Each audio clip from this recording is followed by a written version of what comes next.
Okay, ಮಹಾರಾಷ್ಟ್ರದಲ್ಲಿ ಆರಾಮಾಗಿ ದೇವೇಂದ್ರ ಫಡ್ನವೀಸ್ ಅವರು ಮುಖ್ಯಮಂತ್ರಿ ಆಗ್ಬೋದು. ಆದರೆ ಏಕನಾಥ್ ಶಿಂದೆ ತನ್ನ ಮಗನಿಗೆ ಒಂದು DCM ಪಟ್ಟ ಕಟ್ಟೋಕ್ಕೆ ನೋಡಿದರು, ಶ್ರೀಕಾಂತ್ಗೆ, ಅವರು MP. ಆದರೆ ಅವರು ಒಪ್ತಾ ಇಲ್ಲ. ಹಾಗಾಗಿ ದಾದಾ ಬುಸೆಗೆ ಅಂದರೆ ಶಿವಸೇನಾ ಎರಡಿದೆ. ಶಿವಸೇನಾ ಉದ್ಧವ್ ಠಾಕ್ರೆ ಶಿವಸೇನಾ ಅದರಿಂದ ಹೊರಗೆ ಬಂದು BJP ಜೊತೆ ಕೈ ಜೋಡಿಸಿ ಮುಖ್ಯಮಂತ್ರಿ ಆದರು. ಶಿವಸೇನಾ ಈ ಬಾರಿ ಉದ್ಧವ್ ಠಾಕ್ರೆ ಬಣ 21 ಸ್ಥಾನ ಗಳಿಸ್ಕೊಂಡಿದೆ, ಇವ್ರದ್ದು 50 ಸ್ಥಾನ ಗಳಿಸ್ಕೊಂಡಿದೆ. ಆದರೆ 131 ದೇವೇಂದ್ರ ಫಡ್ನವೀಸ್ ಗಳಿಸಿದ ಕಾರಣಕ್ಕಾಗಿ ಅವರು ಮುಖ್ಯಮಂತ್ರಿ ಆಗೇ ಆಗ್ತಾರೆ, ಅದರಲ್ಲಿ ಎರಡು ಮಾತಿಲ್ಲ. ಆದರೆ ಮಹಾರಾಷ್ಟ್ರಕ್ಕೆ ಫಡ್ನವೀಸ್ ಮಹಾರಾಷ್ಟ್ರ CM ಆಗೋದು ಬಹುತೇಕ ಫಿಕ್ಸು. ಆದರೆ ನೋಡಿ, ಇವರೇ ಒಂದು ಕಡೆ ದೇವೇಂದ್ರ ಫಡ್ನವೀಸ್ ಹಿಂದೆ ಕೂಡ CM ಆಗಿದ್ದರು, ಒಳ್ಳೆ ಹೆಸರಿದೆ ಅವರಿಗೆ. ಈ ಬಾರಿ ಅವರು CM ಆಗಿಲ್ಲ ಅಂತಂದರೆ ಈ JP ನಡ್ಡಾ ಇದ್ದಾರಲ್ಲ, BJP ರಾಷ್ಟ್ರೀಯ ಅಧ್ಯಕ್ಷ ಆಗ್ತಾರೆ ಇವರು. ಎರಡು ಆಪ್ಷನ್ ಇದೆ ಇವರಿಗೆ. ಇಲ್ಲಿ ಒಂದು ವಿಚಾರ ಹೇಳ್ತೀನಿ, ಇಲ್ಲಿ ಯಾಕೆ ಕಿರಿಕಿರಿ ಆಗ್ತಾ ಇದೆ ಅಂತ ಹೇಳ್ತೀನಿ ಕೇಳಿ. ಈಗ ದೇವೇಂದ್ರ ಫಡ್ನವೀಸ್ ಅವರು CM ಆಗಿದ್ದಾರೆ. ನೋಡಿ ಮಜಾ ಹೆಂಗಿದೆ ಅಂತಂದರೆ, ದೇವೇಂದ್ರ ಫಡ್ನವೀಸ್ CM ಆಗಿದ್ದರು, ನಂತರ CM ಪಟ್ಟದಿಂದ ಕೆಳಗಿಳಿದ್ರು. ಆ ಕಡೆ ಉದ್ಧವ್ ಠಾಕ್ರೆ CM ಆದರು. ಉದ್ಧವ್ ಠಾಕ್ರೆ ಬಣದಿಂದ ಸಿಡಿದು ಬಂದು ಇದೇ ಏಕನಾಥ್ ಶಿಂದೆ CM ಆದರು. ಏಕನಾಥ್ ಶಿಂದೆ CM ಆದಾಗ ಇದೇ ದೇವೇಂದ್ರ ಫಡ್ನವೀಸ್ BJPಯಿಂದ ಉಪಮುಖ್ಯಮಂತ್ರಿ ಆದರು.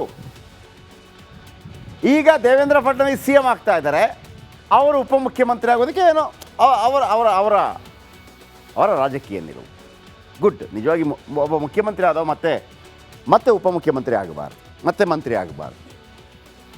ಅದನ್ನು ಚೆನ್ನಾಗೇ ಮಾಡಿದ್ದಾರೆ. ದೇವೇಂದ್ರ ಫಡ್ನವೀಸ್ ಉಪಮುಖ್ಯಮಂತ್ರಿ ಕೂಡ ಆದರು, ಇವರು ಉಪಮುಖ್ಯಮಂತ್ರಿ ಒಪ್ತಾ ಇಲ್ಲ. ತನ್ನ ಮಗನನ್ನು ನೋಡಿದರು, ಮಗ ಒಪ್ತಾ ಇಲ್ಲ. ಹಾಗಾಗಿ ಆದರೆ ಇವರಿಗೆ DCM ಪಟ್ಟ ಇದೆ. ಆದರೆ ಶಿಂದೆ ಯಾರ ಕೆಳಗೆ? ದೇವೇಂದ್ರ ಫಡ್ನವೀಸ್ ಕೆಳಗೆ DCM ಆಗೋದಕ್ಕೆ ಇಷ್ಟ ಇಲ್ಲ ಅವರಿಗೆ. CM ಆಗಿದ್ದ ನಾಯಕ DCM ಜವಾಬ್ದಾರಿ ಹಿಡಿಸಲ್ಲ ಅಂತೇಳಿ ಅವರು. ಆದರೆ ಇವರಾಗಿದ್ದಾರೆ, CM ಆಗಿ DCM ಆಗಿದ್ದಾರೆ. ನಮ್ಮ ಕರ್ನಾಟಕದಲ್ಲಿ ಜಗದೀಶ್ ಶೆಟ್ಟರು CM ಆಗಿ ಜಸ್ಟ್ ಮಂತ್ರಿ ಆಗಿದ್ದಾರೆ. ಇರಲಿ, ಶಿವಸೇನೆ ಮತ್ತೋರ್ವ ನಾಯಕನಿಗೆ DCM ಪಟ್ಟ ಸಿಗುತ್ತೆ ಇವರು ಬೇಡ ಅಂತಂದರೆ. ಅವರೇ ದಾದಾ ಬುಸೆ DCM ಪಟ್ಟ ಒಲಿಯುವ ಸಾಧ್ಯತೆ ಇದೆ. ಒಮ್ಮೆ CM ಆಯ್ಕೆ ಬಳಿಕ ಎಲ್ಲವೂ ಬಲು ಸಲೀಸಾಗತ್ತೆ ಅನ್ನೋದು ಪಕ್ಕ. ಮಂತ್ರಿಗಳನ್ನು ಮುಖ್ಯಮಂತ್ರಿ ಆಯ್ಕೆ ಮಾಡ್ತಾರೆ. ಆದರೆ ಏಕನಾಥ್ ಶಿಂದೆ ಮಗ ಏಕನಾಥ್ ಶಿಂದೆಗೆ ಮಗನಿಗೆ ಸೂಕ್ತ ಸ್ಥಾನಮಾನ ಕೇಳ್ತಾ ಇದ್ದಾರಂತೆ ಏಕನಾಥ್ ಶಿಂದೆ ಮನವಿಗೆ ಸ್ಪಂದಿಸ್ತಾರಾ ನರೇಂದ್ರ ಮೋದಿ ಮತ್ತು ಅಮಿತ್ ಶಾ ಅಂತೇಳಿ.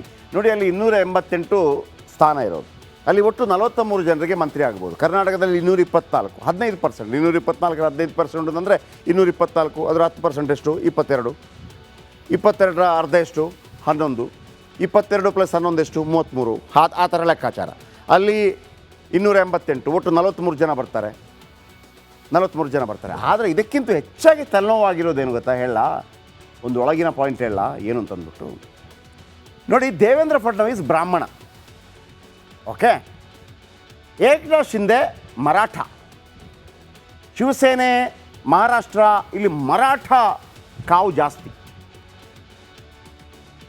ಉದ್ಧವ್ ಠಾಕ್ರೆ ಇದ್ದಾರಲ್ಲ, ಉದ್ಧವ್ ಠಾಕ್ರೆ 21 MLA ಸೀಟ್ಗಳನ್ನು ಗೆದ್ದಿದ್ದಾರೆ. ಅದರಲ್ಲಿ 11 ಸೀಟು ಮುಂಬೈನಿಂದಲೇ ಬಂದಿದೆ. ಮುಂಬೈಯಲ್ಲಿ ಒಟ್ಟು ಇರೋದು 36 ಸೀಟು. ಆ 36 ಸೀಟಲ್ಲಿ 10 ಸೀಟು ಇವ್ರಿಗೆ ಬಂದಿದೆ. ಅಂದರೆ ಮರಾಠ ವೋಟ್ ಈಗಲೂ ಕೂಡ ಶಿವಸೇನೆ ಜೊತೆ ಇದೆ. ಮತ್ತು ತಲೆನೋವೇನಪ್ಪ, ಅದೆಲ್ಲ ಆಯ್ತಲ್ಲ, ಗೆದ್ರಲ್ಲ. ನೋ, ಅಲ್ಲಿ ಬೃಹನ್ ಮುಂಬೈ ಮಹಾನಗರ ಪಾಲಿಕೆ ಚುನಾವಣೆ ಇನ್ನು ಕೆಲವೇ ತಿಂಗಳಲ್ಲಿ ನಡೆಯುತ್ತೆ.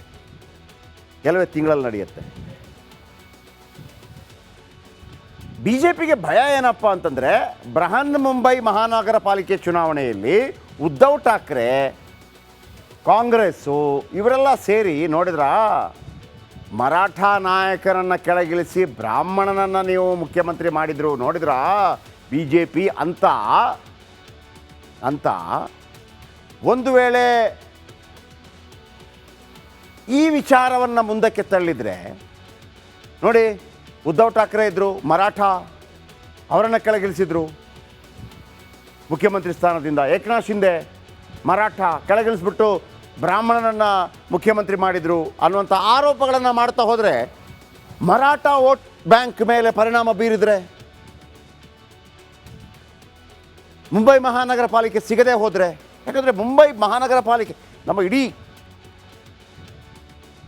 ನಾನು ಬೆಂಗಳೂರು ಬಗ್ಗೆ ಹೇಳ್ತಾ ಇದ್ದೆ. ಇಡೀ ಕರ್ನಾಟಕದ ₹1 60 ಪೈಸೆ ಇಲ್ಲಿಂದ ಬರುತ್ತೆ. ಇಡೀ ಕರ್ನಾಟಕದ ₹1 60 ಪೈಸೆ ಇಲ್ಲಿಂದ ಬರುತ್ತೆ. ಇಲ್ಲಿಂದ ಬೆಂಗಳೂರಿಂದ.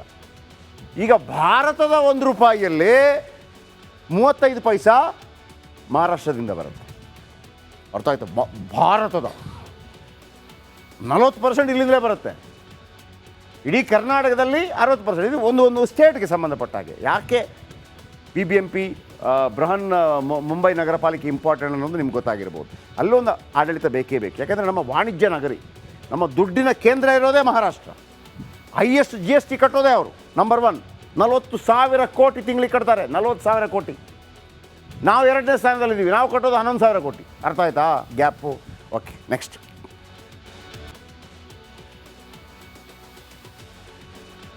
DK ಶಿವಕುಮಾರ್ ಹೂಡಿದ ದಾಳ ಕೊನೆಗೂ ಭಾಳ ದೊಡ್ಡ ಮಟ್ಟದಲ್ಲಿ 2023ರಲ್ಲಿ ಫಲ ಕೊಟ್ಟಿತ್ತು. JDSನ ಜೊತೆ ಇದ್ದಂಥ ಪರಂಪರಾನುಗತ ಒಕ್ಕಲಿಗ ಮತಗಳು ಕಾಂಗ್ರೆಸ್ನತ್ತ ವಾಲತ್ತೆ. With proof. ದೇವೇಗೌಡರ ಜೊತೆ, ಕುಮಾರಸ್ವಾಮಿ ಜೊತೆ ಹೋಗ್ತಾ ಇದ್ದಂಥ JDS ಮತಗಳು, ನಾನು ಆವಾಗ ಹೇಳಿದೆ, JDSಗೆ ಪರಂಪರಾನುಗತವಾಗಿ ಈಗಲೂ ಕೂಡ 20% ಮತಗಳಿದೆ. 19ರಿಂದ 20%.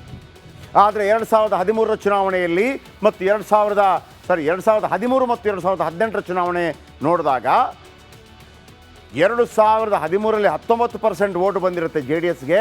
2018ರಲ್ಲಿ ಕೇವಲ 13%. ಅಂದರೆ 5% ವೋಟ್, ಒಕ್ಕಲಿಗ ವೋಟ್ ಕಾಂಗ್ರೆಸ್ಗೆ ಶಿಫ್ಟ್ ಆಗಿರುತ್ತೆ ಹಳೆ ಮೈಸೂರು ಭಾಗದಲ್ಲಿ. Because of DK Shivakumar.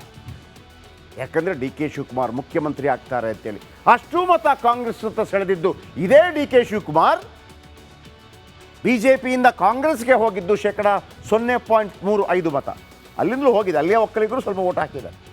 ಆದರೆ JDS ಅಷ್ಟಲ್ಲ. ಚನ್ನಪಟ್ಟಣದ ಬೈ ಎಲೆಕ್ಷನಲ್ಲಿ ಮೊನ್ನೆ ಕೈ ಹಿಡಿದದ್ದು ಕೂಡ ಒಕ್ಕಲಿಗರು. ಪದೇ ಪದೇ ನಮಗೂ ಕೆಲವರು ಫೋನ್ ಮಾಡಿ ಹೇಳ್ತಾ ಇದ್ರು, ಏನು ಸ್ವಾಮಿ ನೀವು ಪದೇ ಪದೇ ಒಕ್ಕಲಿಗರು ಅಂತಂದರೆ ಏನು ದೇವೇಗೌಡರಿಗೆ ಮಾತ್ರ ಓಟ್ ಹಾಕೋದಾ? DK ಶಿವಕುಮಾರ್ ಒಕ್ಕಲಿಗ ಅಲ್ವಾ? CP ಯೋಗೇಶ್ವರ್ ಒಕ್ಕಲಿಗ ಅಲ್ವಾ ಅಂತ ಕೇಳಿದರು ನಮಗೂ ಕೂಡ. ನಾವು ಅದೇ ಥರ ಚರ್ಚೆ ಮಾಡ್ತಾ ಇದ್ವಿ. 100 ಒಕ್ಕಲಿಗರ ಪೈಕಿ 60 ಜನ ದೇವೇಗೌಡರಿಗೆ ಓಟ್ ಹಾಕಿದರೆ 40 ಜನ ಇವ್ರಿಗೆ ಓಟ್ ಹಾಕ್ತಾರೆ, ಸ್ವಲ್ಪ ಹೆಚ್ಚಿನ ಸಂಖ್ಯೆ. ಅದು ಹಂಗಾಗಲಿಲ್ಲ. ಅದು ಉಲ್ಟಾಗೋಯ್ತು. 40% JDSಗೆ ಹೋದರು, 60% ಈ ಕಡೆ ಬಂದರು. ಅರ್ಥ ಆಯ್ತಾ? ಅದರ ಜೊತೆಗೆ ಒಕ್ಕಲಿಗ ವೋಟ್ ಶೇರ್ ಭಾಳ ಜಾಸ್ತಿ ಬಂದಿತ್ತು, ಹಾಗಾಗಿ ಗೆದ್ದರು.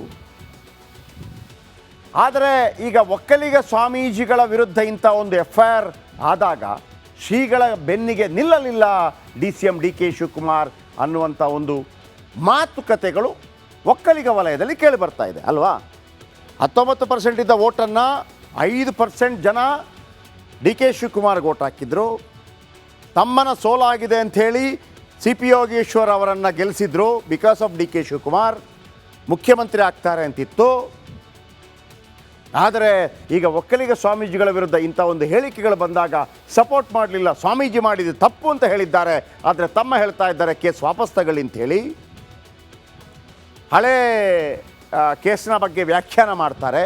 ಈ ರೀತಿ ಏನು ಸುದ್ದಿ ಹರಿದಾಡ್ತಾ ಇದೆ. DCM DK ಶಿವಕುಮಾರ್ ನಡೆಗೆ ಕೆಲವರ ಅಪಸ್ವರ ಅಂತೂ ಖಂಡಿತವಾಗಲೂ ಇದೆ. ನೀವಿದನ್ನು ಸಮಾಧಾನದಿಂದ ಸರಿ ಮಾಡ್ಬೋದಾಗಿದೆ. ಕೇಸ್ ವಾಪಸ್ ತಗೊಳ್ರಪ್ಪ, ಹಂಗೆಲ್ಲ ಬೇಡ ಅಂತ ಹೇಳ್ಬೋದಾಗಿತ್ತು. ಯಾಕೆಂದರೆ ತೇಜಸ್ವಿ ಸೂರ್ಯ ಒಂದು ಮುಸ್ಲಿಮರ ವಿರುದ್ಧ ಒಂದು ಆರೋಪ ಮಾಡಿದಾಗ ಕೊರೋನಾ ಟೈಮಲ್ಲಿ ಒಂದು ಆರೋಪ ಮಾಡಿದಾಗ DK ಶಿವಕುಮಾರ್ ಒಂದು ಪ್ರೆಸ್ ಮೀಟ್ ಕರೆದು ಹೇಳ್ತಾರೆ, ದೇ ಆರ್ ಮೈ ಬ್ರದರ್ಸ್ ಅಂತ ಹೇಳಿರ್ತಾರೆ. They are my brothers.